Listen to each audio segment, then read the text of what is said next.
So I'm reprising a talk that I gave in September at Carnegie Mellon University. There's an academic tradition called the last lecture. Hypothetically, if you knew you were going to die and you had one last lecture, what would you say to your students? Well, for me, there's an elephant in the room. And the elephant in the room is that for me, it wasn't hypothetical. I've been fighting pancreatic cancer. It has now come back after surgery, chemotherapy, and radiation. And the doctors tell me there's nothing more to do and I have months to live. These are my most recent CT scans. The pancreatic cancer has spread to my liver. There are approximately 12 tumors. I don't like this. I have 3 little kids. Let's be clear, this stinks. But I can't do anything about the fact that I'm going to die. I'm pursuing medical treatments, but I pretty much know how this movie's going to end. And I can't control the cards I'm dealt, just how I play the hands.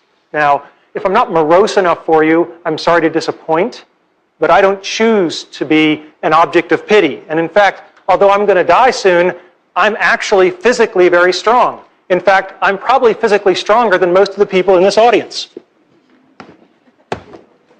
Yeah.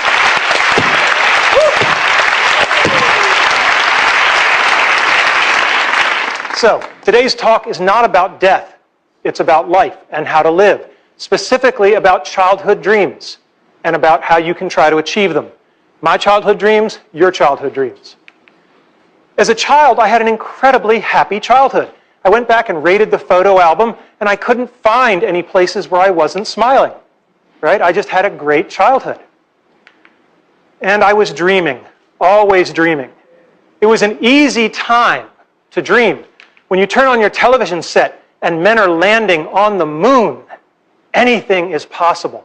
And we should never lose that spirit. So what were my childhood dreams? Being in the National Football League. This is one of the childhood dreams I didn't achieve. Right? And it's very important to know that if you don't achieve your dreams, you can still get a lot by trying for it. There's an expression I love, experience is what you get when you don't get what you wanted. Now, I played Little League football for a long time, and I had a phenomenal coach, Coach Jim Graham, and he was old school. When I was at a practice, he rode me all practice. You know, you're doing it wrong, go back, do it again. You're sloughing off, you owe me push-ups. Just for 2 hours, it was relentless. And after practice, one of the assistant coaches came up to me and he said, yeah, Coach Graham rode you pretty hard. And I said, yeah. And he said, that's a good thing, because it means he cares. When you're doing a bad job and nobody points it out to you, that's when they've given up on you. And that's something that's really stuck with me, is when somebody is going to ride you for 2 hours, they're doing that because they care to make you better. So, next dream, Walt Disney Imagineering. When I was 8, my family took the pilgrimage to Disneyland in California. And it was this incredible experience, the rides and the shows and the attractions and everything. And I said, gosh, I'd like to make stuff like that when I get older. So I graduated from college and I tried to become an Imagineer. These are the people who make the magic. And I got a lovely rejection letter. And then I tried again after graduate school. And I've kept all of these rejection letters over the years. They're very inspirational. But then the darndest thing happened.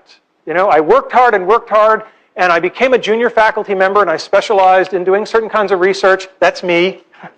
And I developed a skill that was valuable to Disney, and I got a chance to go there, and I was part of an Imagineering team, and we worked on something called Aladdin's Magic Carpet Ride. And it was incredibly cool. However, it took me over 15 years to do it, and lots of tries. And what I learned from that is that the brick walls that are in our way are there for a reason. They are not there to keep us out. They are there to give us a way to show how much we want it. If you're going to have childhood dreams, I recommend you have good parents.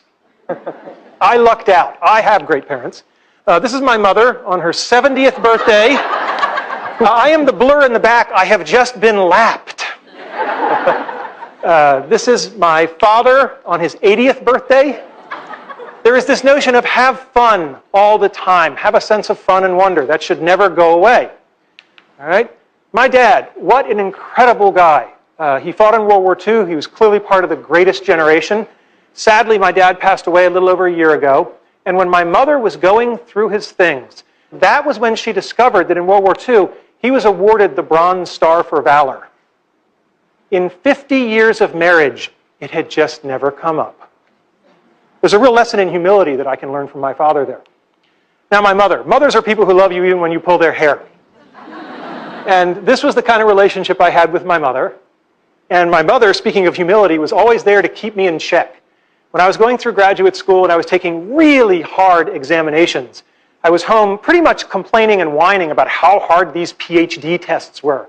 And she just patted my arm and she said, "We know how you feel. Just remember that when your father was your age, he was fighting the Germans in World War II." And then the day came when I got my PhD, and I was so proud, and my mother introduced me to everyone as, "This is my son. He's a doctor, but not the kind that helps people." Probably the most wonderful thing my parents did was they let me paint my bedroom. I said one day, "I want to paint stuff on the walls," and they said, "Okay." So I had a rocket ship, and we lived in a ranch, so I wanted an elevator. I wasn't sure where it would go. And yeah, you can tell the nerds early, so that's the quadratic equation. But the great thing is that they let me do it. And they felt that letting me express my creativity was more important than the pristine nature of the walls. And I was really blessed to have parents who saw it that way. My parents taught me about the importance of people versus things. So when I got older and I bought my first car and I was so excited, I have this shiny new convertible. This is my niece and nephew, Christopher and Laura. And every month I'd take them for a weekend, so my sister and her husband would get a little break, and we'd go off on adventures. And I'd just shown up with my new car, and my sister's explaining to Chris and Laura, "Now it's Uncle Randy's new car, you can't get it dirty, da-da-da-da-da." And they're just cracking up laughing, because over her shoulder, I'm casually opening a can of soda and just emptying it on the back seat. And they come running over, my sister says, "What are you doing?" And I said, "It's a thing. It's just a thing." And I'm really glad I did that, because at the end of the weekend, as I was driving them home, little Chris, who was about 8 at the time, had the flu, and he threw up all over the back seat of my car. And I don't care how much value you get out of owning a nice, shiny, pristine thing. It's not as good as I felt knowing that I made an 8-year-old boy not feel guilty just because he'd had the flu. Next thing, you better decide early on if you're a Tigger or an Eeyore. Tiggers are energetic, they're optimistic, they're curious, they're enthusiastic, and they have fun. And never, ever underestimate the importance of having fun. I am dying soon, and I am choosing to have fun today, tomorrow, and every other day I have left.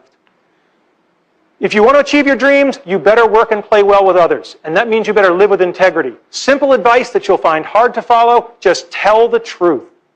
Second thing, when you screw up, apologize. There are a lot of bad apologies in America. A good apology has 3 parts. I'm sorry. It was my fault. How do I make it right? Most people skip that 3rd part. That's how you can tell sincerity. The last thing is that we all have people that we don't like, that have done things we don't like, and what I have found is no one is pure evil. If you wait long enough, they will show you their good side. You can't make them do it in a hurry, but you can be patient. Show gratitude. When I got tenure as a young faculty member, there were about 15 young kids who'd been working in my research lab. I took them all down to Disney World for a week on my nickel. And one of my colleagues said, "This must have cost you an arm and a leg. How could you do it?" And I said, "These kids just worked day and night for years so that I could get the best job in the world for life. How could I not do it?" I mean, gratitude is a very simple thing, and it's a very powerful thing. And lastly, I don't think complaining and whining really solves the problem. This is Jackie Robinson, first black major leaguer, had it in his contract not to complain if people spit on him.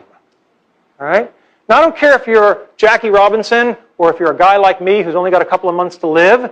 You can choose to take your finite time and energy and effort, and you can spend it complaining, or you can spend it playing the game hard, which is probably going to be more helpful to you in the long run.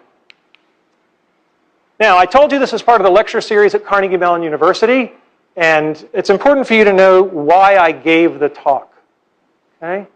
The talk isn't just about how to achieve your childhood dreams. It's much broader than that. It's about how to live your life. Because if you lead your life the right way, the karma will take care of itself. The dreams will come to you. If you live properly, the dreams will come to you. I think it's great that so many people have benefited from this lecture. But the truth of the matter is that I didn't even really give it to the 400 people at Carnegie Mellon who came. I only wrote this lecture for 3 people. And when they're older, they'll watch it. Thank you.